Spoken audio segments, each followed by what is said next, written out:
വലിയ വണ്ടികളെ ഇതുപോലെ മോഡിഫൈ ചെയ്യാൻ ഓപ്ഷൻ ഉണ്ടായിരുന്ന ഉറപ്പായിട്ട് നമ്മൾ ചെയ്തേനെ. പക്ഷേ അങ്ങനെ ഒരു ഓപ്ഷൻ ഇല്ലാത്തതുകൊണ്ട് നമ്മൾ ചെറിയൊരു ഡൈകാസ്റ്റ് മോഡലിനാണ് കേട്ടോ ഇന്ന് മോഡിഫൈ ചെയ്യുന്നത്. അപ്പോൾ അതിനുവേണ്ടി 1/32 സ്കെയിൽ വരുന്ന ഒരു ബീറ്റിലിൻ്റെ ഡൈകാസ്റ്റ് വേർഷനാണ് നമ്മൾ എടുത്തിരിക്കുന്നത്. ഡൈകാസ്റ്റ് മോഡലുകളിൽ ചെറിയ വർക്ക് ചെയ്തിട്ടുണ്ടെങ്കിലും ഇത്രയും ഡീറ്റെയിലും ഡീപ്പും ആയിട്ടൊരു വർക്ക് ഞാൻ ആദ്യമായിട്ടാണ് കേട്ടോ ചെയ്യുന്നത്. അപ്പോൾ ഇങ്ങനത്തെ വീഡിയോസ് നിങ്ങൾക്ക് ഇഷ്ടമാണെങ്കിൽ ഇപ്പോൾ തന്നെ എൻ്റെ ചാനൽ ഒന്ന് സബ്സ്ക്രൈബ് ചെയ്തേക്കണേ. അപ്പോൾ നമുക്ക് വേണ്ടാത്ത പാർട്സ് എല്ലാം കട്ട് ചെയ്തതിന് ശേഷം നമ്മൾ PVC വെച്ചിട്ടാണ് ഇതിൻ്റെ ബാക്കിയുള്ള പാർട്സ് എല്ലാം ഉണ്ടാക്കുന്നത്. വണ്ടിയുടെ ലുക്ക് തന്നെ മാറ്റാൻ പോകുന്ന ഒരു കാര്യമാണ് കേട്ടോ വീൽ ആർച്ച്. അപ്പോൾ അത് നമ്മൾ PVCയിൽ സെറ്റാക്കി എടുത്തിട്ടുണ്ട്. അതിനുശേഷം വണ്ടിയുടെ ചേസും അതുപോലെ തന്നെ സസ്പെൻഷനും കാര്യങ്ങളെല്ലാം നമ്മൾ PVCയിൽ തന്നെ വർക്ക് ചെയ്തിട്ടുണ്ട്. സസ്പെൻഷനൊക്കെ വർക്ക് ചെയ്യുന്ന രീതിയിലാണ് കേട്ടോ നമ്മൾ സെറ്റ് ചെയ്തിരിക്കുന്നത്. ഒരു ഓഫ് റോഡ് ലുക്കിലാണ് കേട്ടോ നമ്മൾ ചെയ്യുന്നത്. അതുകൊണ്ട് ഫ്രണ്ടിലെ ബമ്പറും അതുപോലെ തന്നെ ബാക്കിലെ എഞ്ചിനും ഒക്കെ നമ്മൾ കുറച്ച് പുറത്തേക്ക് ബഡ്ജ് ചെയ്ത് നിൽക്കുന്ന രീതിയിലാണ് ചെയ്തിരിക്കുന്നത്. അതുപോലെ തന്നെ ഒരു ക്യാരിയർ നമ്മൾ ചെയ്തെടുത്തിട്ടുണ്ട്.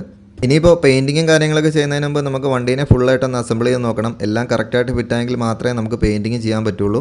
അതുപോലെ തന്നെ ഇതിൻ്റെ ചേസ് നമ്മൾ ബോഡിയിലേക്ക് പെർമനൻ്റ് ആയിട്ട് ഫിക്സ് ചെയ്യുന്നില്ല. നമ്മൾ സ്ക്രൂ ഉപയോഗിച്ചിട്ടാണ് ഫിക്സ് ചെയ്തിരിക്കുന്നത്. അപ്പോൾ നമുക്ക് എന്തെങ്കിലും റിമൂവ് ചെയ്യാനോ റിപ്പയർ ചെയ്യാനോ വന്നു കഴിഞ്ഞാൽ ഈസി ആയിട്ട് ചെയ്യാൻ പറ്റും. അങ്ങനെ ഫൈനലി നമ്മൾ ക്യാരിയറോട് വെച്ച് കഴിഞ്ഞപ്പോൾ നമ്മുടെ വണ്ടിയുടെ ലുക്ക് ഇതാണ് കേട്ടോ. അപ്പോൾ നിങ്ങൾക്ക് വീഡിയോ ഇഷ്ടമെങ്കിൽ ഫോളോ ചെയ്യാൻ മറക്കല്ലേ. ഈ വണ്ടിയുടെ ഫുള്ള് പണി തീർത്ത് ഇതിൻ്റെ ഫൈനൽ വീഡിയോ ഞാൻ ഉടനെ അപ്ലോഡ് ചെയ്യുന്നതാണ്. ഇതുവരെയുള്ള വർക്ക് ഞാൻ യൂട്യൂബിൽ അപ്ലോഡ് ചെയ്തിട്ടുണ്ട് കേട്ടോ.